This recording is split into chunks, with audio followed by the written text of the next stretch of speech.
Summer 1457. An Ottoman army, 80,000 soldiers strong, crossed into Albania with absolute certainty.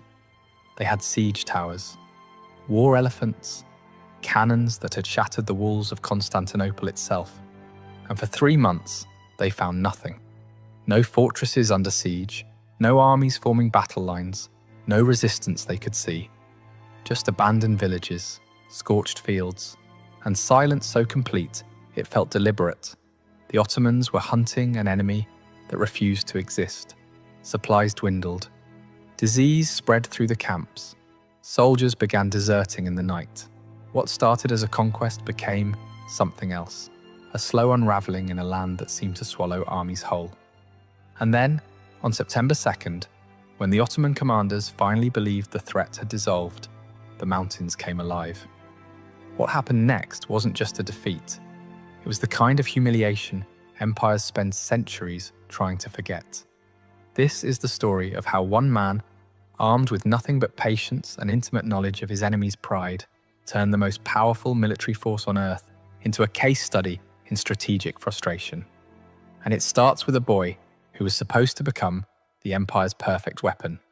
If you've ever wondered why certain histories disappear while others dominate, you're in the right place.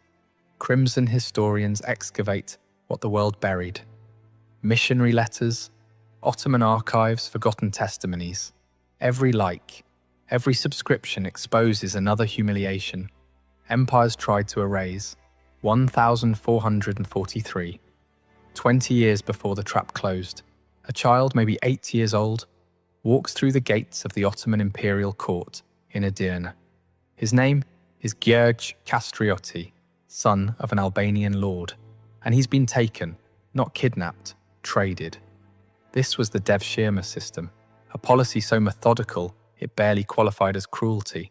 The Ottomans would identify the sons of conquered nobility, offer their fathers a choice that wasn't really a choice, and absorb the children into the empire's military machinery. The logic was elegant.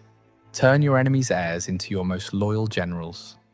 For 2 decades, it worked flawlessly with Gjergj. He was placed in the palace schools, where the empire trained its future commanders. He studied military engineering, cavalry tactics, logistics, siege warfare. He learned Ottoman Turkish, Persian, Arabic.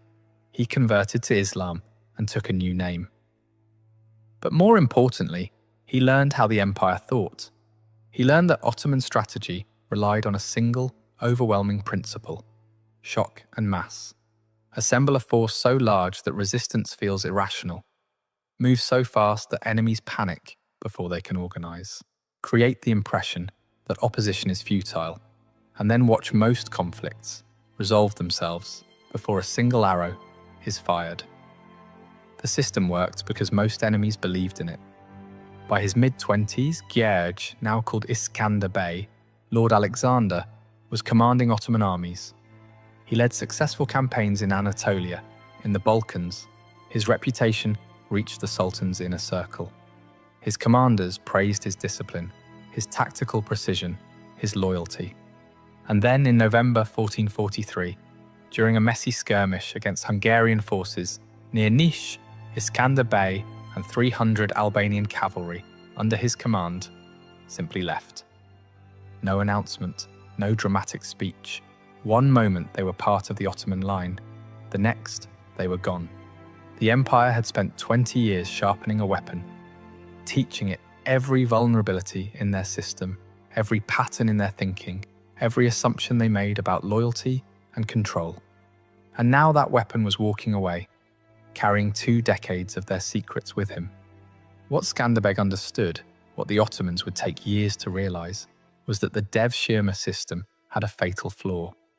It assumed that loyalty could be manufactured through education and opportunity. It assumed that a boy taken from his family would forget where he came from. But Skanderbeg never forgot. He just learned to hide that memory behind perfect obedience until the moment obedience was no longer useful. The Ottomans had created their own enemy. They had given him access to their war rooms, their strategy sessions, their internal debates about where the empire was strong and where it was brittle. They had shown him how decisions moved through the command structure, how supplies were allocated, how intelligence was gathered and analysed. And most critically, they had taught him to think like an Ottoman general, which meant he knew exactly how an Ottoman general would respond to any given situation. This wasn't just defection. This was the exploitation of a systemic vulnerability the empire didn't know it had. The Ottomans had built a machine for turning conquered children into loyal commanders. But they had never considered what would happen if one of those commanders decided the machine itself was the enemy. Skanderbeg didn't just reject the empire, he understood it so completely that rejection became a form of weaponized knowledge. What happened next reveals something essential about how Skanderbeg operated. He didn't attack the Ottoman fortress at Kruja, he walked through the front gate. Skanderbeg had spent years inside Ottoman administrative systems. He knew how orders moved, how documents were sealed, how governors verified commands, so he forged a letter. The document claimed to be from Sultan Mehmed II himself, ordering the governor of Kruja to surrender the fortress to Skanderbeg immediately. The forgery was so precise, right ink, correct phrasing, authentic seal, that the governor never questioned it. He simply obeyed, without siege engines, without casualties. Without even raising suspicion until it was too late, Skanderbeg took control of Albania's most strategically important fortress. The Ottomans lost the position not because their defences failed, they lost it because someone understood their bureaucracy better than they did. This wasn't just deception. This was institutional knowledge turned against the institution. Skanderbeg knew that the Ottoman Empire, for all its military power, ran on paperwork, on chains of command, on the assumption that certain documents carried unquestionable authority. He knew that a governor stationed in a remote fortress wouldn't have regular contact with the Sultan's court. That verification would take weeks. That by the time anyone realized the order was fake, it would be too late to matter. He knew all of this because he had been part of the system that created these vulnerabilities. The empire's size, which was supposed to be its strength, required layers of bureaucratic trust, and trust, Skanderbeg understood, could be manufactured. When Sultan Mehmed II learned what happened, the response was immediate. An army was dispatched. Not for negotiation, for erasure. The Battle of Torviol, June 1444.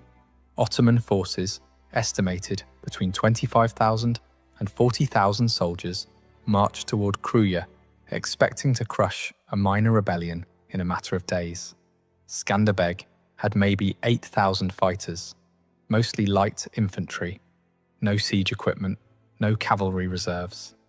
Standard military doctrine said this was suicide. Skanderbeg did something the Ottomans never anticipated. He used their own tactics against them. He positioned his smaller force in terrain the Ottoman cavalry couldn't easily maneuver through. Then he staged a false retreat, a classic Ottoman maneuver, drawing the heavy cavalry into overextension. When the Ottoman horsemen charged forward, assuming the Albanians were breaking, they found themselves isolated from their own infantry. Skanderbeg's forces counterattacked from concealed positions in the hills. The result was a slaughter. Thousands of Ottoman soldiers were killed. The rest retreated in disarray. It was a victory, but the real damage wasn't on the battlefield. The real damage was psychological. An Ottoman-trained general had just demonstrated that the empire's tactics were predictable, that their reliance on overwhelming force created exploitable blind spots, that the empire's strength was also a pattern, and patterns could be broken. The Ottomans had developed their military doctrine over decades of conquest. It worked against fragmented European kingdoms, against disorganized tribal confederations, against enemies who fought the way the Ottomans expected them to fight. But Skanderbeg wasn't fighting the way they expected. He was fighting the way they had taught him to fight, and then adding layers they had never considered. The false retreat wasn't just a tactic, it was a mirror. The Ottomans used feigned retreats constantly to draw enemies into vulnerable positions. It was so common in their playbook that opposing armies had learned to recognize it. But when Skanderbeg used the same tactic against Ottoman forces, it created a psychological trap. The Ottoman commanders knew about feigned retreats. They knew they should be cautious. But they also knew that recognizing and exploiting an enemy's broken morale was how battles were won. So they charged anyway, caught between their training and their suspicion, and that hesitation, that split second of uncertainty, was all Skanderbeg needed. He wasn't just defeating an army, he was defeating a doctrine. And that's what made Torviol so devastating. It wasn't about the casualties, it was about what those casualties represented. The Ottoman military system had been revealed as something that could be studied, understood, and systematically exploited by someone who knew it well enough. For the next 13 years, the Ottomans and Skanderbeg fought a war that barely resembled war. There were no grand battles, no sieges that lasted months, no dramatic field engagements where fate was decided in a single afternoon.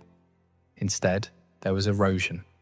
Ottoman armies would enter Albania with 30,000, 50,000, sometimes 70,000 soldiers. They would march toward key positions, set up camps, prepare for confrontation, and Skanderbeg would dissolve.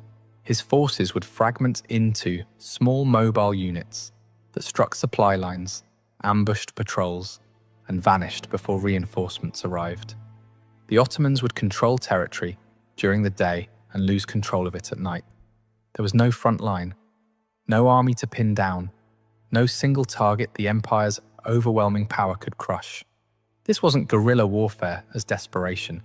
This was guerrilla warfare as doctrine. And it made the Ottomans look impotent.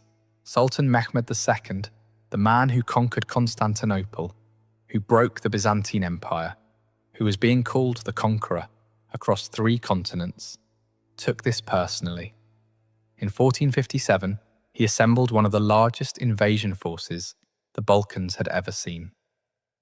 Over 80,000 soldiers, experienced generals, Mehmed's own nephew commanding cavalry divisions, and Skanderbeg's nephew, Hamza Kastriotti, who had defected to the Ottomans and now stood ready to destroy his uncle's rebellion. This wasn't a punitive expedition. This was a statement. The army entered Albania in late spring, and for months they found exactly what previous invasions had found. Nothing. Villages abandoned before the Ottomans arrived, fields burned, wells poisoned, no supplies to seize, no populations to intimidate, no enemies to engage. The army was immense and completely useless. Soldiers began dying from disease, from hunger, from the psychological weight of marching through a land that felt hostile in its emptiness.